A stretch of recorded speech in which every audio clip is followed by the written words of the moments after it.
The love story is something that was created by a couple named Mark and Rebecca Farrell out in California, because they were seeing at the first dance, and this, I don't know how many times this happens that I've seen, but you know, you announce the bride and groom, or I've seen the bride and groom get announced, and then they go into their first dance, and yeah, everybody's paying attention for the first 30 seconds, and then they turn to their neighbor and start talking, and so you have this conversation with, or you have these conversations going in the middle of the bride and groom's first dance.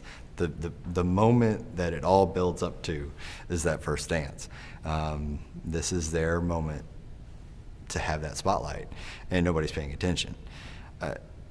That's a wasted opportunity. So the love story is created, or was created, to enhance that and make sure that everybody was involved and paying attention. It made them buy into what this whole relationship's about. So here's how it works. So you take, you find out, I kind of have like a guide of what I want them to think about and write about. So the bride writes her version of how they met all the way up to the proposal. And then the groom writes his version of how they met all the way up to the proposal. And they don't talk about it. They don't collaborate. They don't share dates. They don't share information, because you want it to be completely honest. You want the groom's perspective, all the mistakes that he made and all the things that he was thinking about. And you know, it's really funny when they have completely different dates. Like, oh, it was Tuesday of such and such, and the bride, who might usually a little bit more adept at remembering those things. So she'll remember that it was exactly at 12 o'clock on such and such day, and it was completely not that day.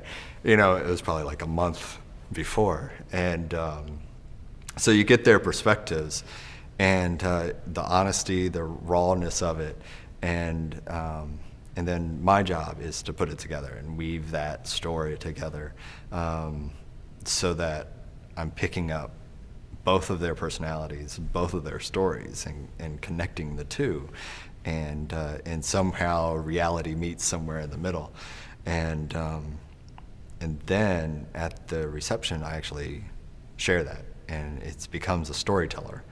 I get into that storyteller mode, where it's almost like everybody's huddled together, sitting on the floor, you know, and I've had that happen before where there weren't any seats, so they sat down, you know, and it was, and you become a storyteller, and you're telling the story through their eyes, and they've never heard the story like that before, you know. The bride doesn't always know what he was thinking at that certain moments of picking out the ring, and the nervousness of the proposal, and what he was thinking. You know, he was nervous as heck and scared to death. Even though he knew what the answer was going to be, there's still this like anxiety, you know, that comes out, and to be able to share that and tell that story, it really sets up that first dance. And now everybody has knowledge of why they're there.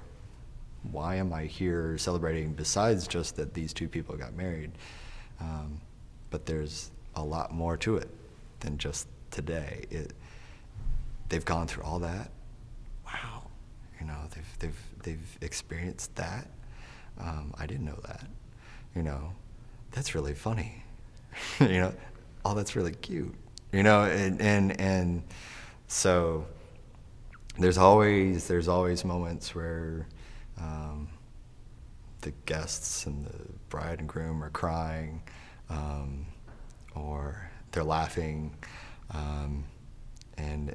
But then when I share that, and now it's time to watch them as they, begin the next chapter of their love story by dancing as the, husband and wife. There's this collective, oh, so it's that brings out that love. Then that's really what it's all about. So, so having gone through the little workshops, not little, but the workshops with Mark and Rebecca themselves. I've taken the love story workshop twice, 2 days, 12-hour days each, working with them on how to deliver certain aspects of it. It is probably one of the best things I've ever done.